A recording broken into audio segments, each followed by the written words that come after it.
All right, let's do this. Hopefully this will only take, I don't know, 20 or so minutes of me talking, and then we'll open it up to some questions. If people have logs they want me to look at, I can kind of give a more live example of what I would do if I was actually looking at a log from um, trying to get an idea of what was going on. Otherwise, though, we will start from the top. So logging ESO is basically just keeping track of a combat encounter. It tracks every little thing that happens from every enemy and every ally. It creates an encounter log file, and this is part of the base game. It's not an add-on or anything. It's how the game sends information back and forth between players and the servers. So the first thing with logging, there's actually a setting in game that's important for anyone who isn't aware of this already, and that you should already. But going into settings combat and then turning the appear anonymously feature off is very important so that you can actually show up in your own logs as not just an anonymous person. To log in game, you just type /encounter log, all one word. That will turn your log on. Typing it again will turn your log off. This will create an encounter log file that is usually saved in documents. Scrolls online, live.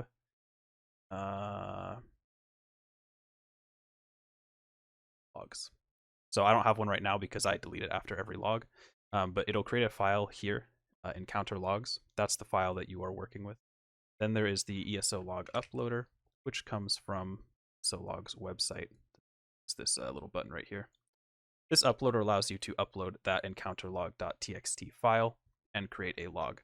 A really important thing to make sure you always do is delete your encounter logs after you have uploaded them.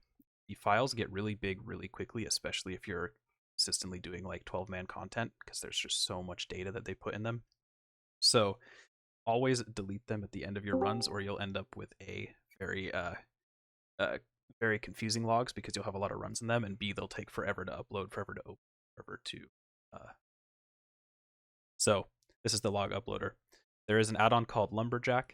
It is very useful for logging. It will just prompt you anytime you enter or leave an instance, and you can set whether it's for vet, normal, or both, to stop or start logging. Extremely helpful because otherwise you will forget. Forget to turn your logs on, you will forget to turn your logs off. So make sure you do that.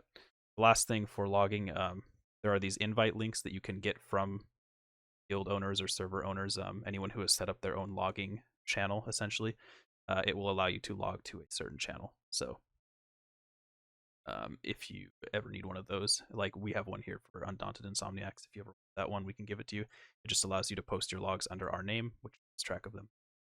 So the log client, that's a brief overview on how to log. Okay. So let's take a let's just overview logs here. So I'm going to use the log from the VSS InSync because it was just a very simple log from a run a couple days ago. Thank you, Mr. E, for logging this because I did not. So this is the log page. When you first open a log, this is what you're going to see. You'll have encounters and trash fights. Encounters, each boss fight will be broken down, and then just trash fights. Generally, when you're looking at a log, you're going to be looking at boss fights for most of what you do. So let's go into a boss fight.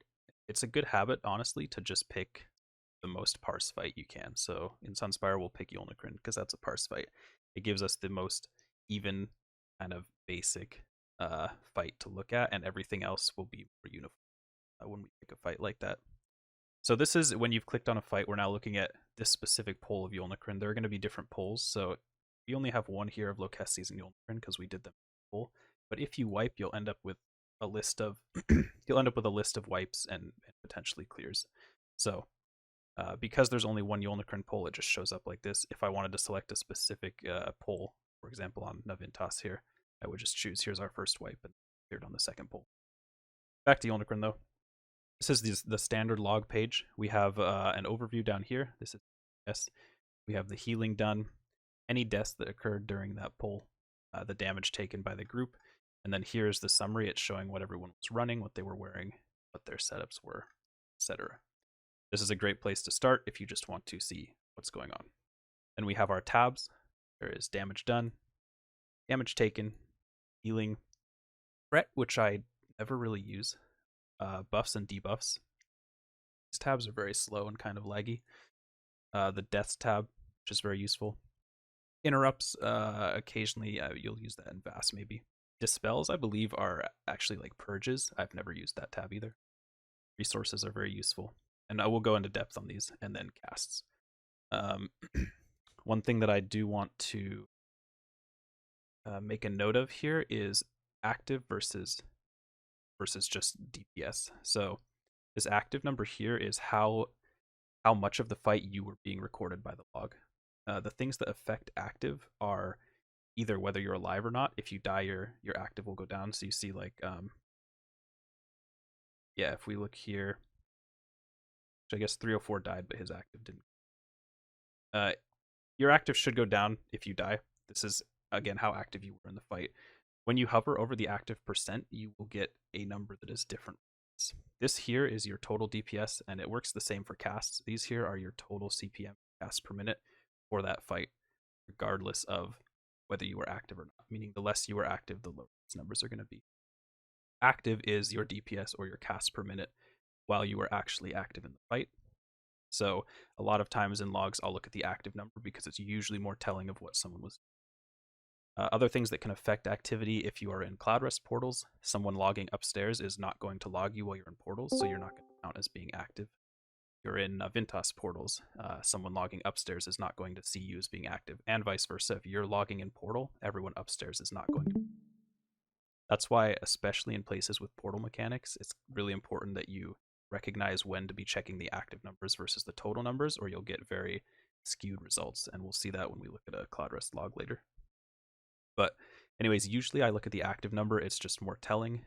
That being said, if your active DPS is 100k, but you were only active for 50% of the fight because you died 7 times, it's still pretty telling, just in another what you were up to. And again, it works the same with casts. Here we have 124 CPM. You'll see the casts are actually a little bit higher for people who aren't active for 100% of the fight. For example, here you see the off tank was not active for 100% of this Yulnikrin fight. That's because there was probably a point where they were out of range of the log when they were messing with Atros in the back. So that's just the distinction between active and the total. So that is taken into consideration with DPS and casts. So anytime you're looking at logs for DPS and casts, make sure you recognize when to check the active numbers. Okay, another thing I want to show is on a log how you can narrow the window. This is a +3 log. Again, here's an example of what it will look like if you have all of your wipes and whatnot. So here's the clear. Let's say we want to see what was happening in execute on this Cloud Rest log. Well, we don't have like delineations on when anything happened in logs specifically. There is no like go to execute, go to when Sororia was up. But what we can do is we can look at something like damage done. We can assume, right, that the Shade of Zamaja is only taking damage when she's up. So go ahead here and check damage on the Shade. Now we see this is the entire fight, the entire Cloud Rest pull. You see the damage starts here. This is how we can zoom into the execute. We zoom into execute, you'll see right here this phases window. This is now showing us the time frame of execute. So we now know that execute was 1 minute and 6 seconds long, for example. And all the other information we could possibly want. All of these tabs are now relative to only this window. So that's a very useful thing if you're looking at something specific that happened in a fight. The CPM or the damage done in this specific window versus the entire fight, which might be a little more confusing because again, this is Cloud Rest, for example, and a lot of things happen in Cloud Rest. So that's a brief overview of all the tabs, how to zoom into a window, resetting the zoom, essentially how to navigate a log. So we'll go into more detail now on how to actually read a log. So first we'll talk about just checking buffs and debuffs, and then we'll talk about how to diagnose individual performance per class or per role. So the first thing here, let me see. We'll just go ahead and keep using this log here. Buffs and debuffs. After checking damage and cast, this is usually where I go. We'll check buffs first. Clicking on the buffs tab without selecting anything else is just going to give us a list of every buff that the group was experiencing. it's not divided by the source and it's not divided by who had it. This is just all of the buffs from every player added together and their uptimes, which isn't super helpful. We want to know what specifically was happening, right? So let's check Major Slayer, for example. This is from Roaring Opportunist, right? You see our Major Slayer buff here was 67%. We know that Major Slayer came from our group. So we're actually going to set the source here as the group healer just to make sure. Now, because BBSB was the source of Major Slayer in this fight, it doesn't really change anything to set the source. But when you check buffs, you want to set a source. You want to check the buffs from some individual person. So we're going to check Major Slayer. This little list here, we just go down to M, check Major Slayer. So from BBSB, that's Hist Nut Shimmer Scales, checking Major Slayer. Now we see her uptimes. So we see about 50%, 40% across the board. In Cloud Rest, that's not bad. Remember, every fight is going to have different sort of what you should expect for really every metric in the game. CPM, DPS, buff uptimes are all going to depend on the fight and the role, the mechanic you're doing, all of that. So one little thing to be wary of, if we go back to just the original buffs tab here, you look here, it says Major Slayer 67, 68%. And then when we click through to it, we see the actual breakdown of the percentages per person. So this 67% that it's giving us, and I don't know why this tab is so laggy, but the 67% here, this is the total time that Major Slayer was on someone, which is not particularly useful to us. So you always want to click into a buff rather than just look at the overview and check the per player. Another buff that this is really critical on is like Minor Berserk, which comes from Combat Prayer. So if we look, check, we'll go again from sources. So we'll go to our group healer, and we will see Minor Berserk here. You see 84.52%, but we're going to click through into that to see what the actual uptime per person was. You see 67.5. It makes sense here if you think about how Cloud Rest works, that the Orb Sork or the upstairs Sork would have higher uptimes than, say, the 2 solo portal demons, right? So that's how we look at buffs.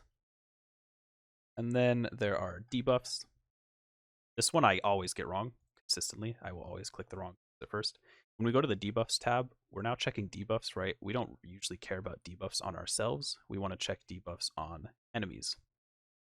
So we'll swap to enemies. And now when we check sources, the sources tab will still be our teammates. So we can check debuffs applied by our teammates. So what we're actually going to do here, let's say we want to check the Engulfing Flame buff from our Dragon Knight in Execute.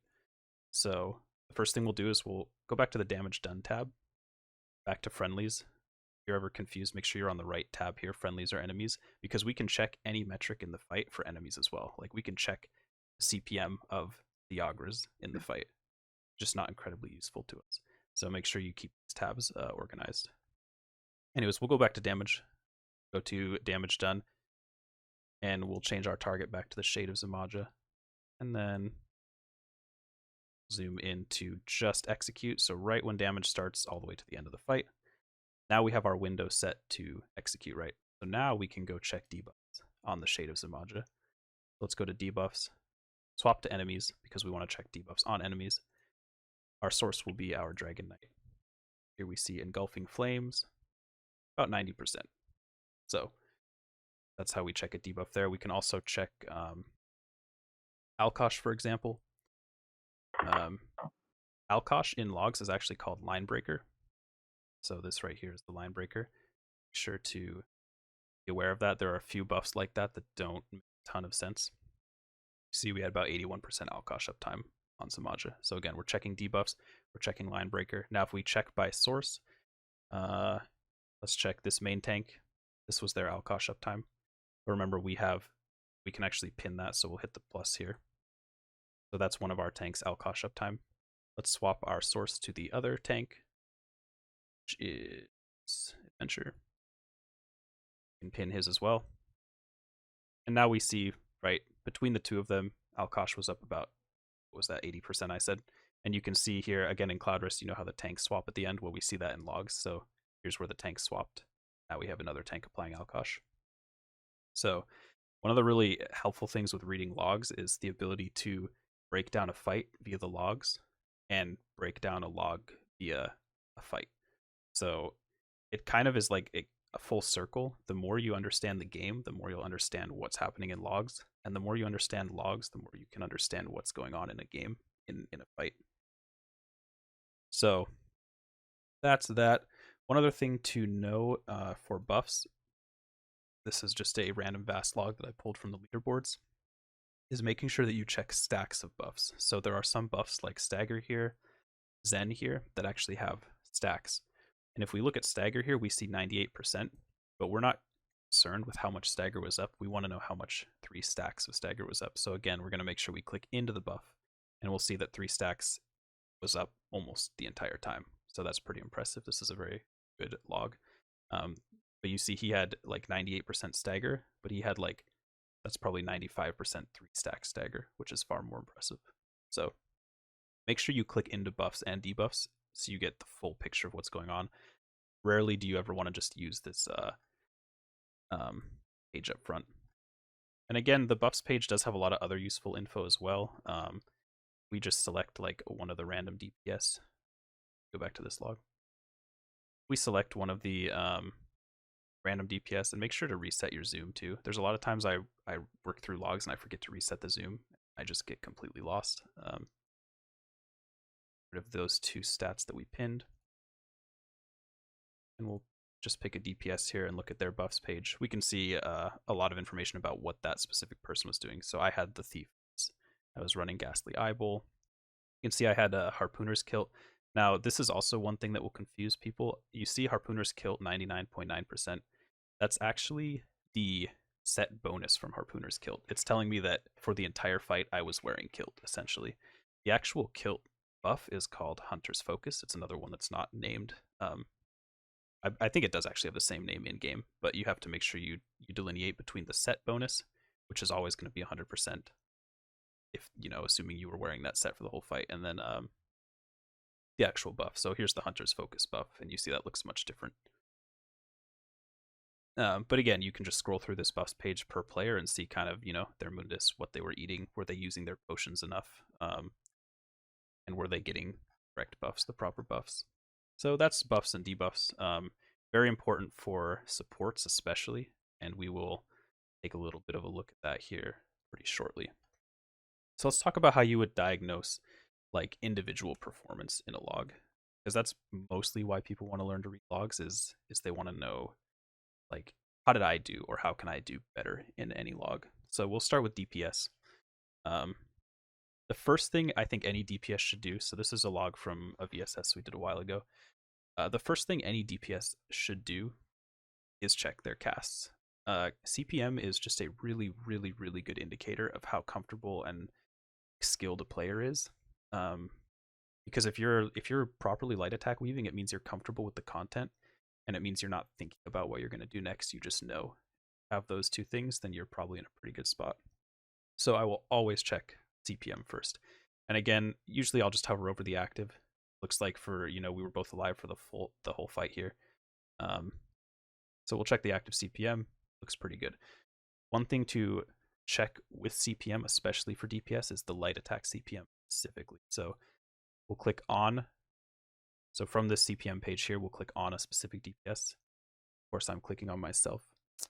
And we will check light attack CPM. This number here, generally 45 plus is a good number to see in a parse fight for DPS. It tells you how well you're weaving. It's essentially kind of like having light attack helper, but being able to see it in logs. So you're looking for 45 plus here in your light attack, and then total CPM is obviously related somewhat to what class you're playing, but for sure you should be sitting at 110 plus unless you're a Magplar. Then maybe 105 is okay. Necros will always have the highest. Necros and Wardens will have the highest CPM because their rotations require them to bar swap a lot more. And you'll see even on a Nightblade here, bar swapping was my second most cast ability after light attacks. Again, this is also just a breakdown of my CPM if I want to see exactly what I was doing.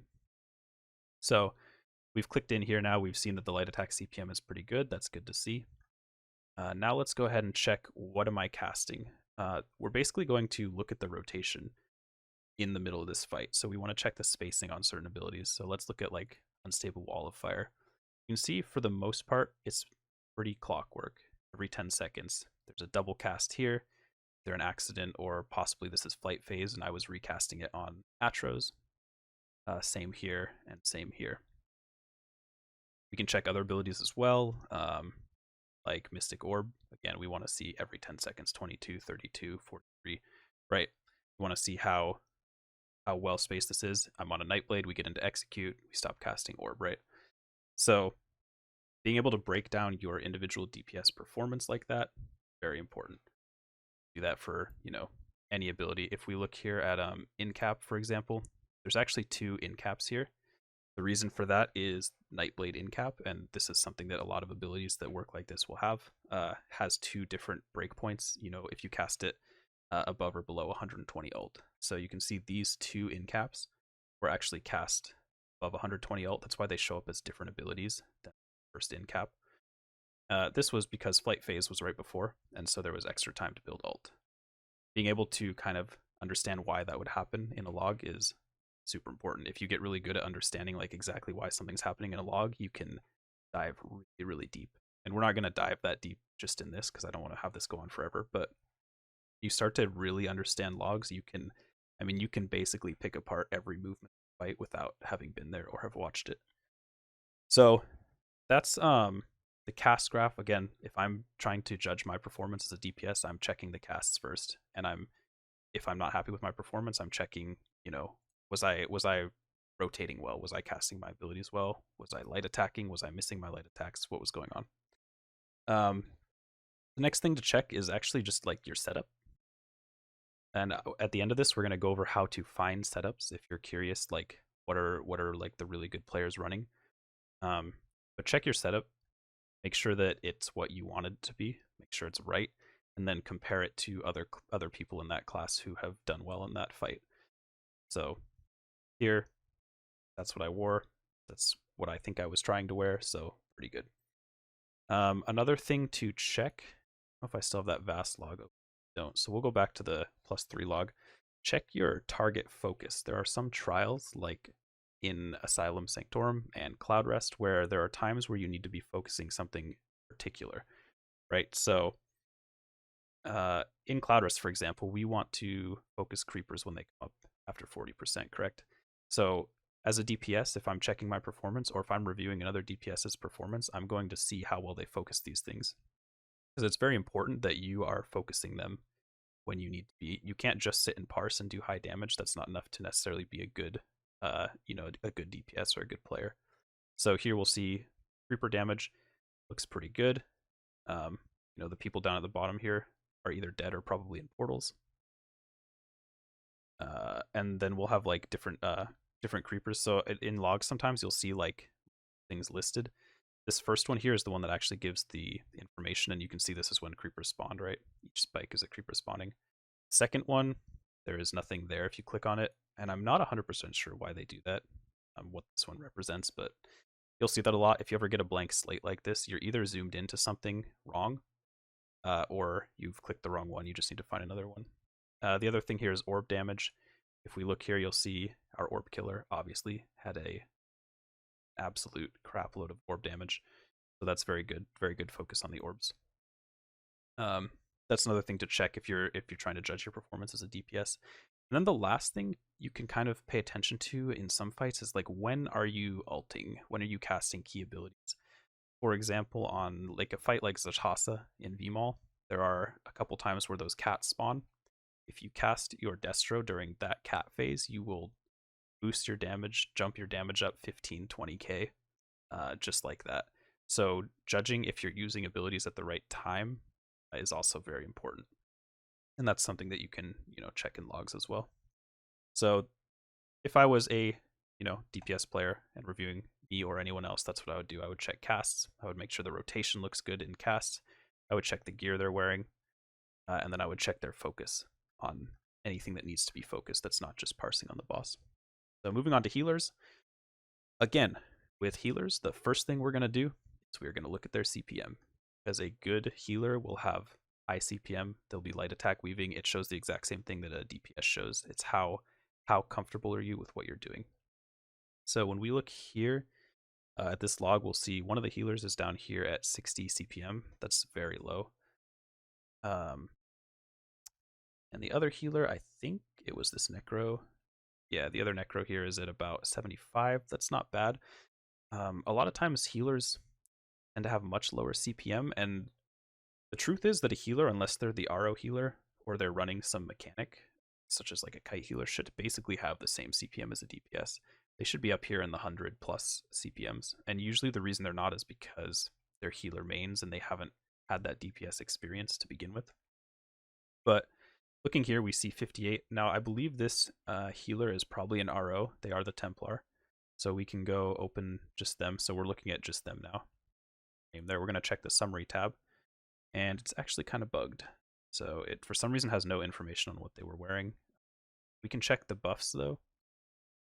And we'll check the sources of buffs. Set it to that healer. You see there is Major Slayer coming from them. So even though the summary tab was bugged, we see that they were still running RO. Fortunately, the uptime was not very good. That's okay, though. We now know that they were wearing RO. But even as an RO healer, you should still be aiming for 85 plus CPM. So if we click into them here, we can get an idea of why their CPM is so low. They're only at 7.7 light attack casts. That means in an entire minute, they're light attacking 7 times. And you should be able to light attack after every ability. GCD is 1 second, correct? So in a perfect world, your light attack CPM would be 60. And they're at 7. So that's a big reason their CPM is so low, is they're not light attacking. But if we look here at, say, Luminous Shards, you see the spacing on that is just not very consistent. There's not a whole lot of like a rotation going on here or anything. We can check their wall, their blockade. You see again, the spacing is not super consistent. Their first cast of blockade is at 47 seconds into the fight. So the reason this healer's CPM is so low is A, they're not light attack weaving, and B, they're just not casting abilities very quickly, probably because they're just not super comfortable and they're having to think, what am I going to cast next? They're either panicking or they're just thinking, what am I going to cast next? Let me look at my bar. Let me decide, rather than having it basically just be muscle memory. So this is again the casts graph, and it really does show a lot. Very useful. So the next thing to check if I'm judging a healer or myself on healer is buffs. So we'll go back, and I may not have made this super clear. We were talking about buffs and debuffs, but if I select someone here, this top friendlies window, I'm looking at buffs that are applied to this person. If I select someone from this all sources tab below it, I'm checking buffs supplied by this person. So we want to see what this healer was doing on Yuln. So we saw the Major Slayer. Not super good uptimes. That's just because they're not heavy attacking enough. They may not understand the double heavy attack. There's any number of reasons for that. If we go down here, we'll see Minor Berserk coming from them is sitting at 72%, but when we click into it, looking more at 60% on themselves, and then about 40% on their stack. So they were aiming just at their stack, not at both stacks. That's okay. A lot of people don't do that in the beginning. But we see again, so we're looking at the buffs and they're not super impressive. So that's how we would judge. And then the other thing we can do is we can check. So they're running the Atro. That makes sense. That's a good thing to be running. Increase health regen is very likely coming from their food, which means they may be running like sugar skulls. Not really something that a healer should be running in VSS. Could have been they weren't sure about what red CP and took strategic reserve. Could be CP as well. A lot of these can be a little bit hard to break down because the source is unknown for the most part. Anyways, yeah, so we can get an idea of here what they're running and see some flaws in that. And again, if we want to check buffs, we'll take a look at the Necro Healer here. Necro Healers apply Empower. That's sort of their main buff. Break the Empower buff down here. You see we're looking at about 20 to 29% across most of the DPS. So not super great either. But that's how we check. So that's how we judge a healer. After buffs and uptimes, we can check the deaths tab actually. want to get an idea of why people died here. So pyroclasm is the AoE when the flame atros spawn in VSS. So it looks like this healer just died to it because they were standing in it, and then this Sork died to the rock stomp from the atro because they were standing in it. So neither of these deaths are due to a lack of healing, which means we can pretty much rule out lack of healing as an issue in this fight. So we don't really need to check the HPS. A lot of people look at this HPS tab. It's really not important. It doesn't mean a whole lot because HPS can be affected by a lot of things, like how much damage is your group taking? Is your group taking that much damage because they're just not experienced, because they're really experienced and they're limit testing? There's a lot of reasons why HPS is not super consistent across a group. So unless people are dying to actual lack of healing sources or problems, which is not the case here, then there's really no reason to worry about HPS. So because no one here is dying from a lack of healing, we'll skip worrying about that. We can go ahead and check. It was bugged for this healer, but we would normally check what they were running as well. Just make sure their enchants are correct. And let me show you what that looks like on someone that's not bugged, just so you can at least see that page as well. This is the summary tab. So we're in the summary tab. We've selected a specific player, and we can check their gear. So I was running Sorrow Sororia with Hilt. We can check the traits on all of that, make sure it's on trait. Check enchants and make sure all the enchants make sense. So this is a great place to go, especially if there was like a really glaring problem with someone's damage or someone's uptimes or ability to heal. It's very possible that their gear was wrong or there's something wrong with their setup. So when we go here, we do that. So checking healer gear, again, pretty useful. This healer also, I don't know why it didn't record summaries for a lot of the people in this. That just happens sometimes. All right, so that's healers, and then moving on to tanks. I would still check the CPM on a tank. It is for sure the role where it's least critical. You really can't be a good healer or a good DPS if don't have high CPM. You can be a decent tank without high CPM. That being said, you can't keep yourself alive as a tank, and you can't apply debuffs and buffs if you're not casting abilities. So at the end of the day, like, how much you're casting is still important as a tank. And you will all, usually see tanks down here at the bottom, but I like to see at least 60 CPM coming out of a tank. There's no reason why they can't be up, closer to 80 as well. It does depend on the fight, of course. There are some fights that just require a lot of blocking. Your CPM is going to be lower on those, but a lot of tanking, there are plenty of opportunities to be casting as well. So I still check CPM for tanks first, but it doesn't mean as much. The next thing to do is to check buffs and debuffs. So let's go ahead and check debuffs here. I don't know if the tank was running stagger, but we're going to find out. So we'll go to the debuffs tab, swap to enemies, and then we'll check debuffs supplied by the main tank.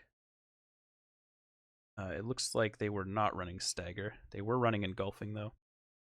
See, their uptime on engulfing was about 47%. So that's an ability that should be higher. You should be able to keep engulfing up pretty easily. But again, that's how you would judge a tank performance. I don't know. We can take a look at what this tank was wearing. So we'll go back to friendlies here, back to the summary tab. Click on the tank. It didn't record his gear either. Very nice. Kind of annoying. I'm not sure why that happened. But again, we check tank buffs and debuffs. That's the biggest thing a tank does. They buff and they debuff and they don't die. He did not die in this fight, so there's not a lot to say there. If he did die, then we could analyze why did he die. Was it a missed block? Was it, a lack of healing, etc.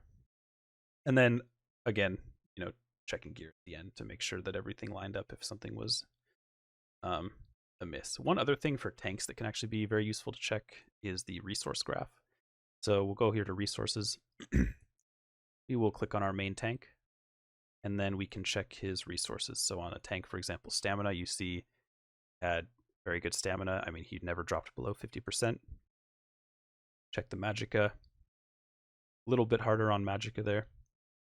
A lot of times if tanks are dying, it's because they've run out of resources. So when you see a tank death, you can check in logs, look at the resources at the time that they died, start to get an idea of what might have happened.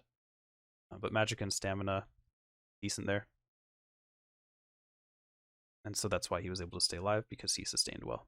So that's what I would do for a tank. Moving on to diagnosing group performance.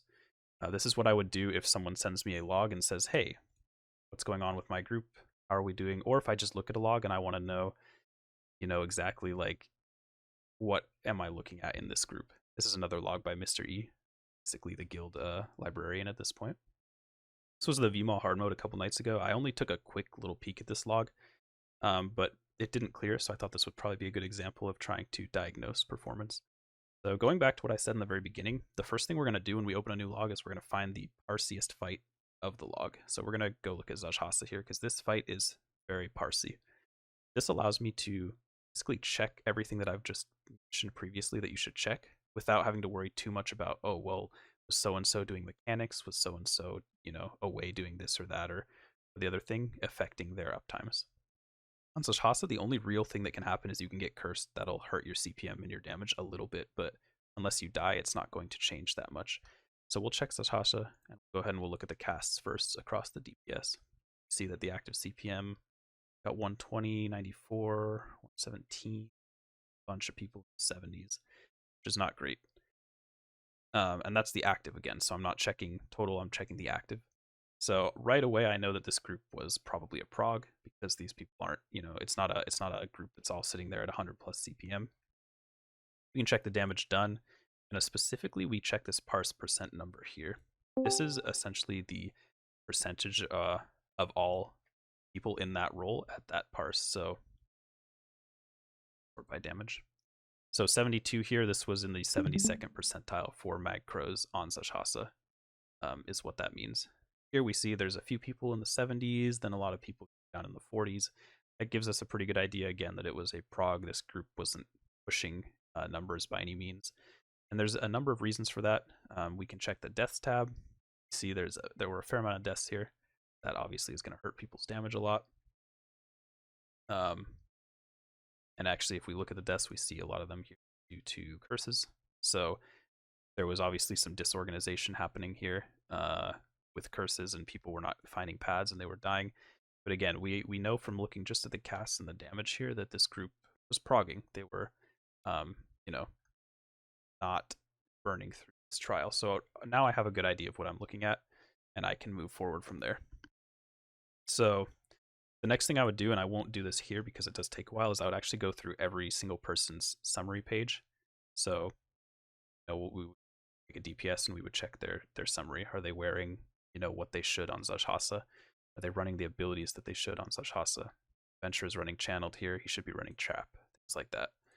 I would do that for everyone and get an idea of like how optimized is the group, how well do people understand what they should be running, how well has the raid lead optimized the group, if the raid lead had a say in what people were wearing. So we have a very good idea here of exactly what has happened, or exactly like the level that this group is at.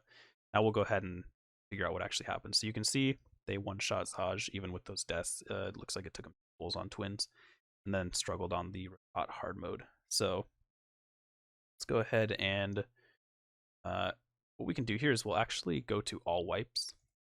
First, we want to get an idea of like why people are dying. So we're looking at every single wipe right now of all 13 of their pulls. How many pulls did they have? Yeah, all 13 of their pulls on Rakat. And we're going to check the deaths real quick and make sure that you clear like any filters you have. We see a lot of people. 19 people died to Void Sphere. That's pretty bad. That's the unstable void that grows underneath you. That means that a lot of people were dropping those in group and exploding people. So very good idea right away that there's some awareness issues going on that's getting people killed. We also saw there that the second most deaths were caused by Darkness Falls. That's the kite. So we know now that the kite wasn't very good. So right away we can tell that a big reason this group was wiping on the hard mode was people were not kiting properly, or the kiting was getting confusing, and people were not taking their voids out. That's quite telling. What that does to the damage, we'll pick a specific wipe here. Let's look at wipe 13. This was the last wipe of the night. What that does to the damage, you see the damage numbers here. The parse percent very low. Total damage is very low. The less damage there is in a fight, longer the fight is, the more likely something is to go wrong. So it's pretty clear here that people are dying. It's causing their damage to suffer. It's leaving them in the fight too long. And when a group is progging and there's just a lot of chances for mistakes to be made, someone is going to make a mistake in that time frame. So on this specific wipe too, we're now looking at a specific wipe. We're not looking at all of them. Let's go ahead and look at the deaths tab. We take a look here and we see kind of where things fell apart at 152. The main tank died. Looks like they died to Crushing Void plus Affliction. As soon as the main tank died, this is the off tank. We can assume the off tank probably took over Rakat as well as the Hulk at this point, which is pretty nasty. The off tank dies immediately after, so now you have no tanks, and everything goes downhill from there. So checking the deaths tab and looking for support deaths specifically is another way to diagnose what has happened in any specific pool. But for sure, the most information we got there was coming out of the death tab, seeing exactly what happened there with the void spheres and the darkness falls. So looking at that, we've been able to break the fight down. We kind of know what was going wrong for sure. Other things we can check. A lot of times the log pages just freeze, so we do that. One other thing we can check here, going back to a specific poll,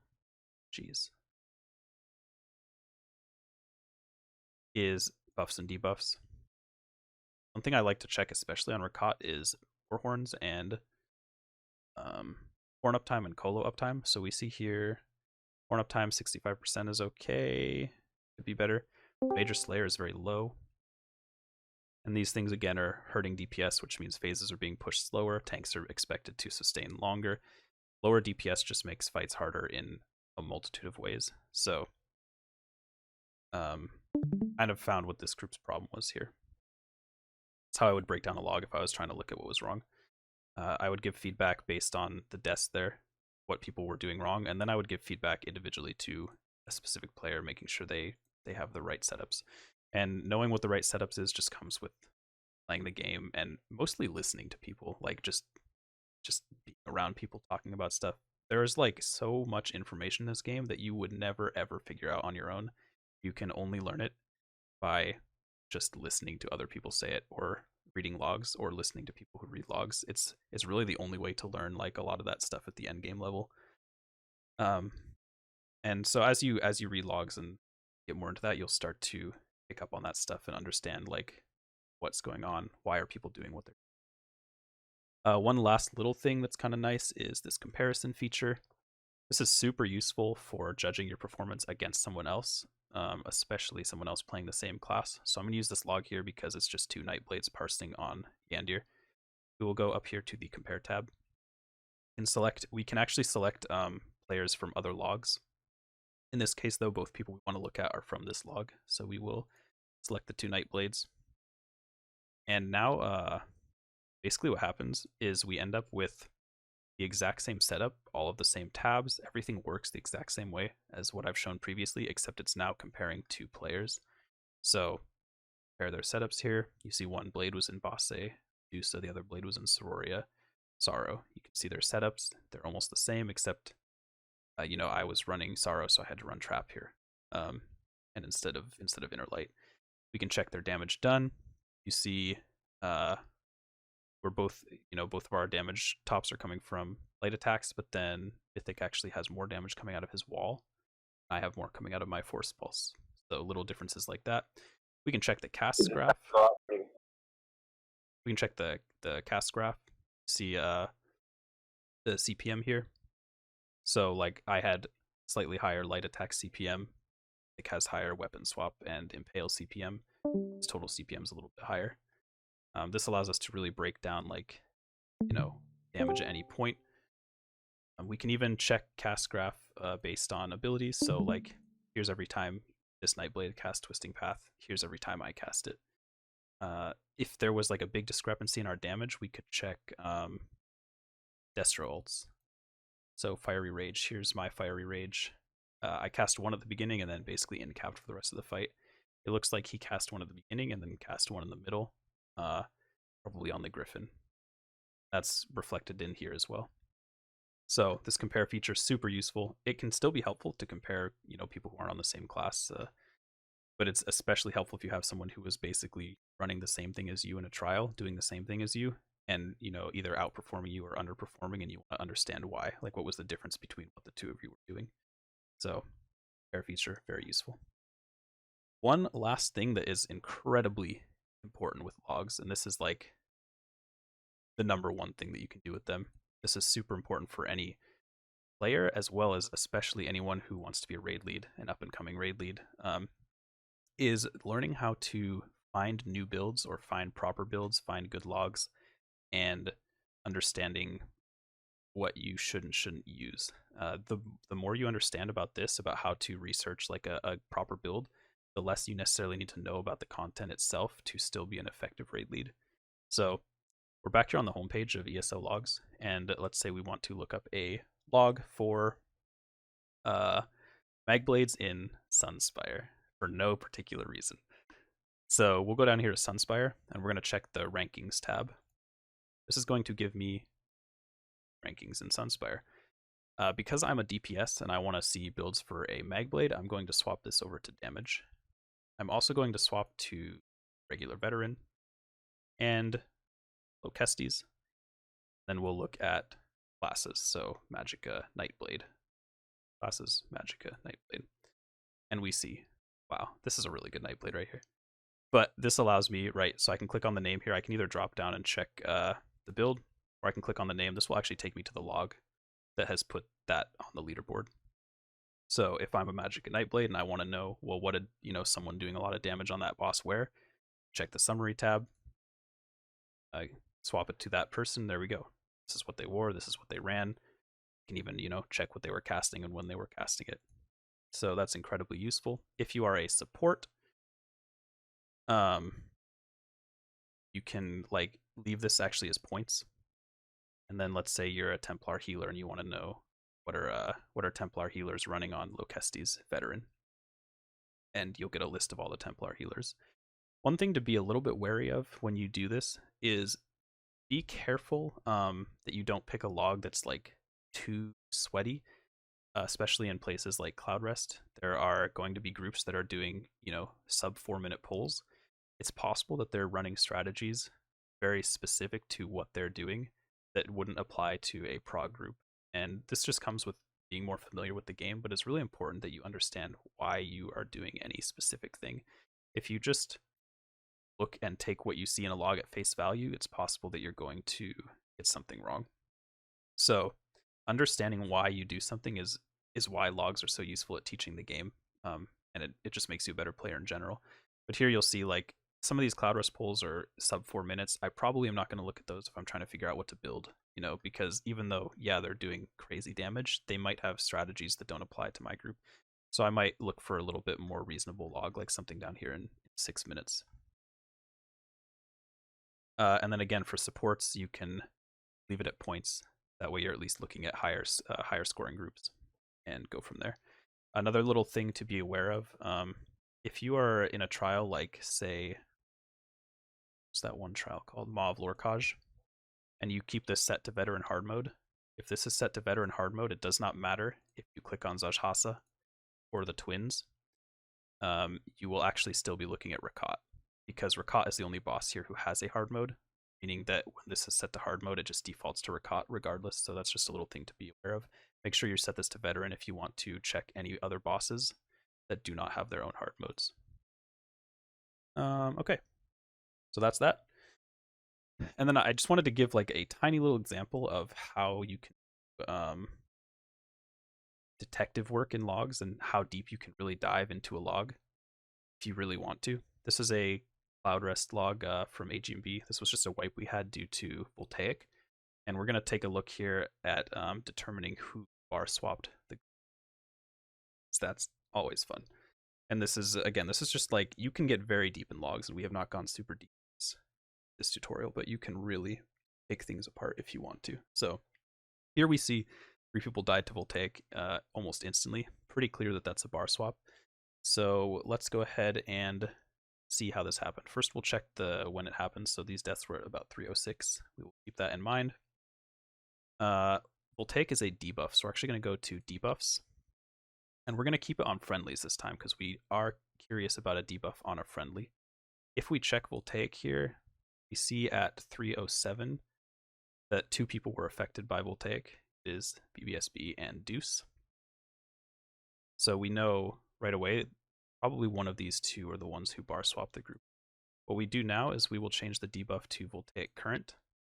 Well, this current here is at 230. That's not the one that killed people. We know that the deaths were at 307. This current here did kill people. This one is at 307. So let's zoom in on that a little bit. And let's take out the people who didn't die to it, which is this Mag DK. We'll do this one at a time because when they overlap, it's hard to click on. So we see one of our Necros died to Voltaic Current coming from the off tank. Then we can check on the Nightblade, also afflicted by Voltaic coming from the off tank. And lastly, the Sork coming from the off tank. So now we know that of those 2 people who got Voltaic, 3 people died to Voltaic coming from the off tank. We assume that it was the off tank who bar swapped the group. So that's just one example of how you can really like dig into a log and really pull out the minutia of any given poll if you need to. That is about that. And then the very last thing to look at is super briefly the replay feature. This is just a lot of fun. It's very good for getting an idea of if the group is stacking properly or not. So here's a Cloud Rest replay. You can see we can basically play it back. It's almost like having a video of the fight. We have little icons for basically everything on the map. So here's Zamaja, here's the group.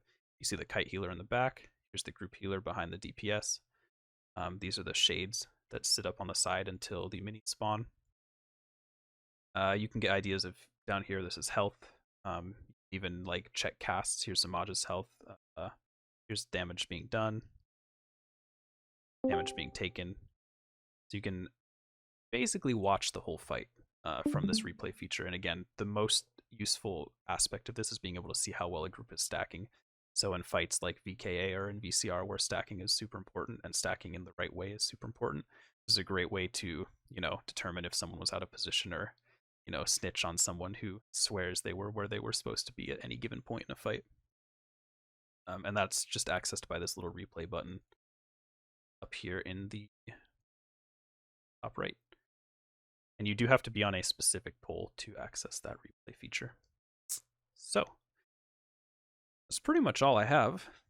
That's about how I review logs. If someone wants to send a log for me to do like a brief review on, if I was, as I would if someone had sent me a log, feel free. Otherwise, if you have questions, go ahead and ask. Happy to answer anything.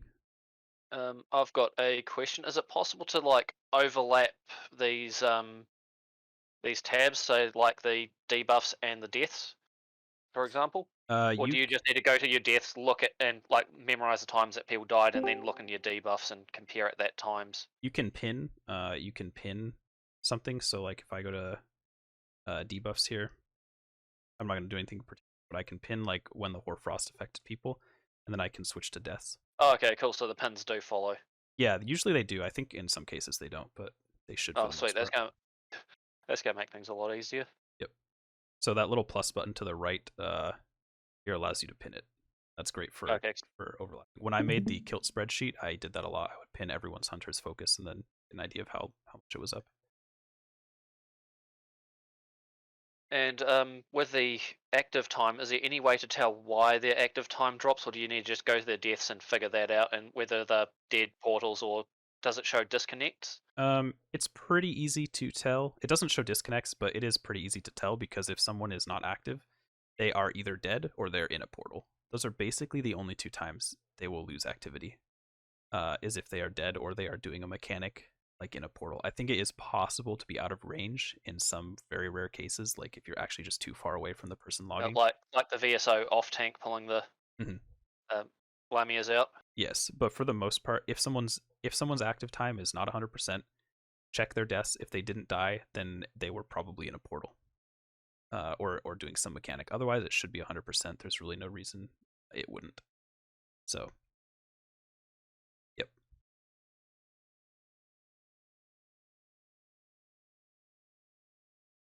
So Sheep just sent a log. In 2 minutes, I will try to break this down. We'll take a little look at what might have gone wrong. It's a it was a mess. It looks like it. So right away, okay, we got 19 pulls. Looks like a couple got close to clearing. This is Lokesti's hard mode. Let's see why this group was struggling on hard mode.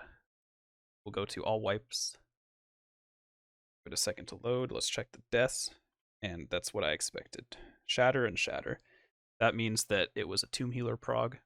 Essentially the reason that this group isn't clearing is because their Tomb Healer needs. Actually, there were a lot of people who just forgot to go into tombs. Okay, so it's just a Tomb prog, period.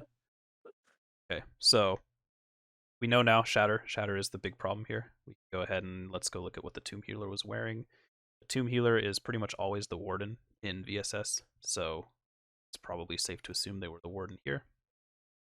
But we will confirm that when we look at their setup. So checking their setup, we see Healing Ward. That's run by the Tomb Healer. ERP Resto Tomb Healer. Okay, so this is the Tomb Healer for sure. Their setup looks right. Looks good to me.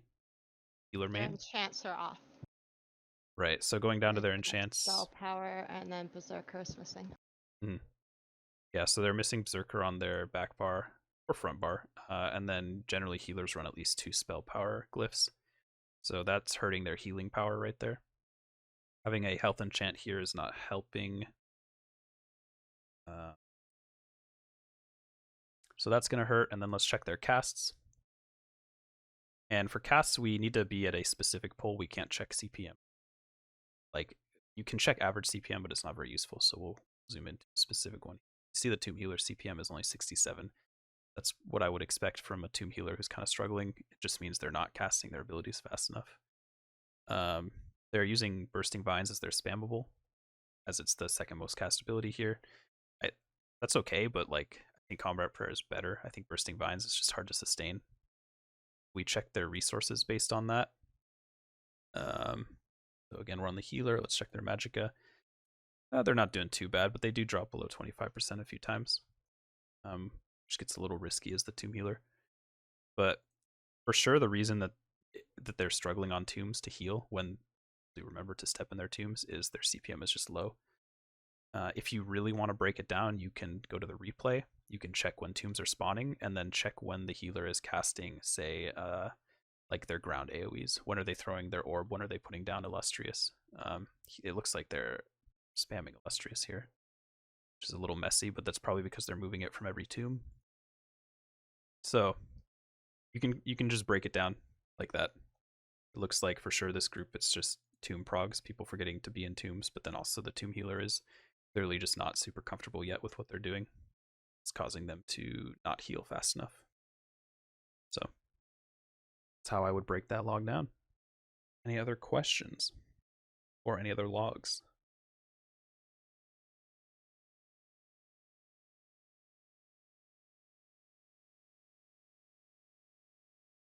All right. Well, that wasn't exactly 20 minutes like I said, but hopefully there was some good information there. I'm going to stop the recording, but I will stick around for a while. Actually, one more question. Yeah. So you were saying you check whether or not tanks were blocking attacks or not. Where do you actually find blocks? Are they a buff or a cast? Oh, that's a good question. I have not checked a tank block in a long. Someone else wants to speak up, they can. But you can check whether oh yeah, actually you just go into deaths. And I believe it will tell you if it's blocked in the deaths tab.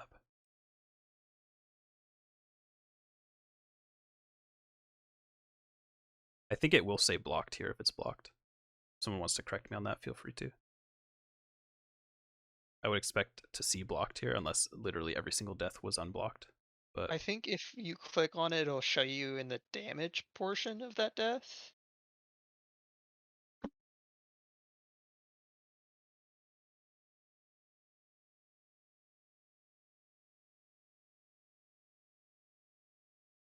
oh, that's the It'll show next to the red damage number, like in parentheses, it'll show blocked if it's blocked. okay. Yeah, so these are just unblocked. And would it show the same if they were trying to dodge roll it? Say there's a Marja heavy. No. That you would have to check in casts and just line up whether they cast a dodge roll at the same time they died to a Zamaja Heavy. But yeah, the blocks will show up here. If there are any where they did actually try and block it. It doesn't look like it, though. Would you need to go to the damage taken and then see all the time they took damage from that attack to see how well they were doing? Well, you can see overall blocked Hmm. hit section. Yeah. Actually looks like this tank blocked every frostbolt.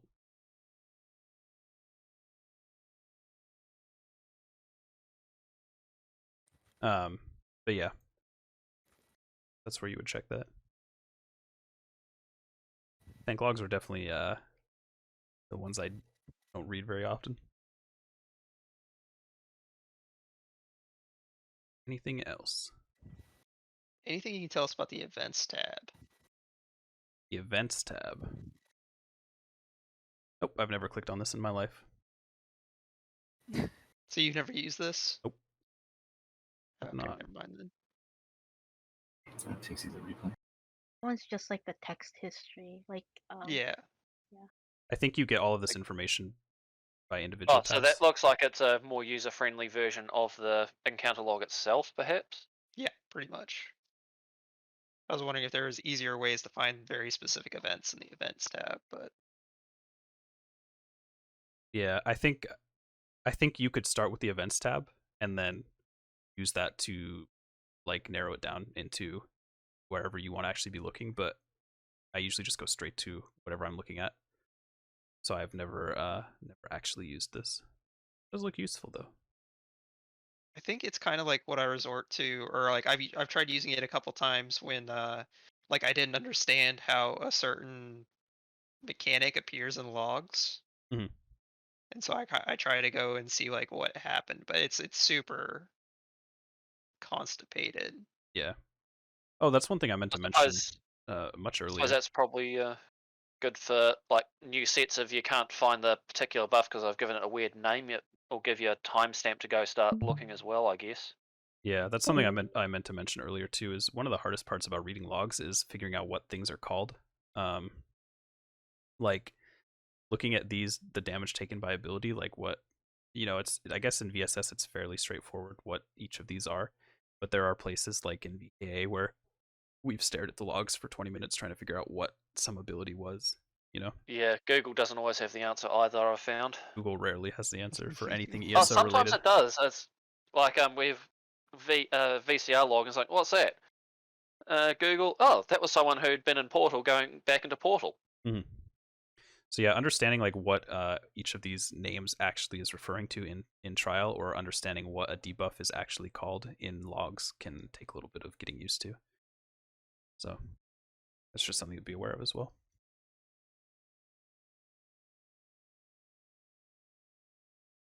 I have a question. Yeah, go ahead.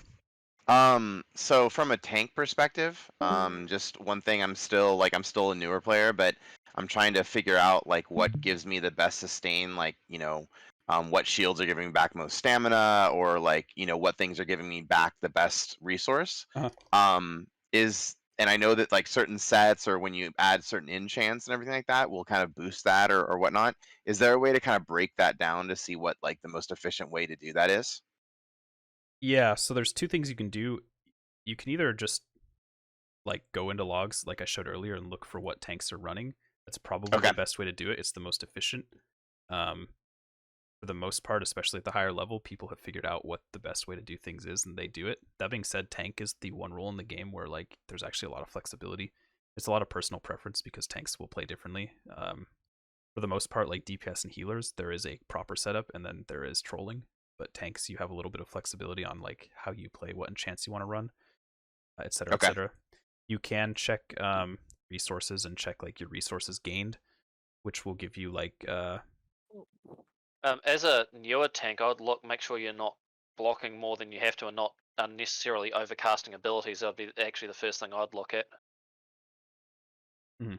you can check Okay. this resources tab and like check per player. So we'll check the tank here, and we can see like where he's getting his sustain from. So his magic recovery came primarily from balance.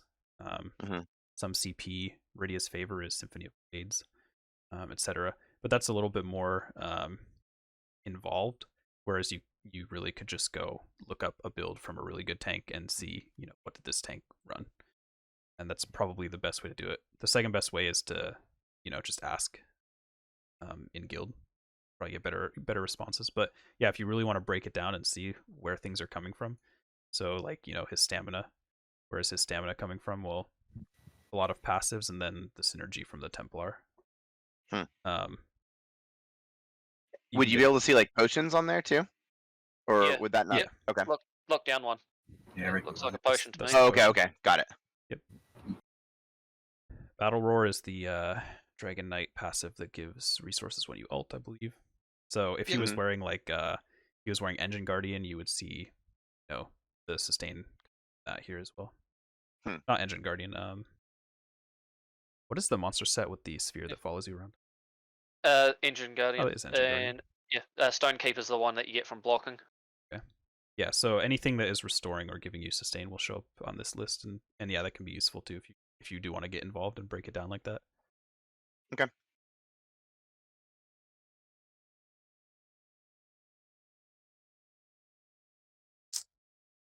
Anything else?